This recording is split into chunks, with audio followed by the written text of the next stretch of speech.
बिस्मिल्लाह वस्सलातु वस्सलामु अला रसूलिल्लाह। एक सवाल हमारे पास है कि मुहर्रम में कुछ लोग समझते हैं कि झाड़ू नहीं दे सकते, इस तरह कुछ लोग ये कहते हैं कि जी नए कपड़े नहीं पहन सकते, गोश्त नहीं बना सकते, गोश्त नहीं खा सकते। तो इस वजह से हमारी शरीयत क्या कहती है भाई, मुहर्रम शरीफ के महीने में आप ये पहले 10 दिन होते हैं, इसमें झाड़ू भी दे सकते हैं, गोश्त भी बना सकते हैं, खा भी सकते हैं और सर नए कपड़े भी पहन सकते हैं, इसमें कोई हद नहीं।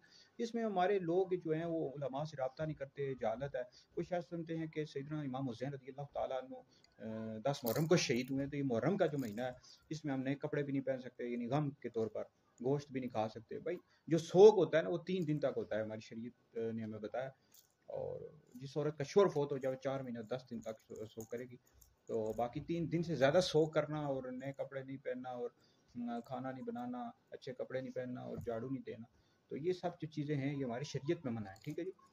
तो मुहर्रम के महीने में गोश्त भी बना सकते हैं, अच्छे कपड़े भी पहन सकते हैं और झाड़ू भी दे सकते हैं, कोई हर्ज नहीं है। अलबत्ता जो चीज़ें मना है वो ये हैं कि ये जो राफ़ज़ी होते हैं, शिये होते हैं, इनकी मजलिसों में, इनकी मजलिसें होती हैं ना, महफ़िल मजलिसें, इनमें बिल्कुल नहीं जा सकते। ठीक है जी। इनका बयान सुनना ये जायज़ नहीं, हराम है।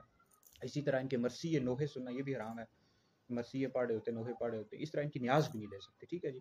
तो बाकी मुहर्रम के जो पहले 10 दिन होते हैं इसमें काले कपड़े भी नहीं पहन सकते, मर्द हो या औरत हो, काले कपड़े भी पहनने की इजाज़त नहीं है 10 दिनों में।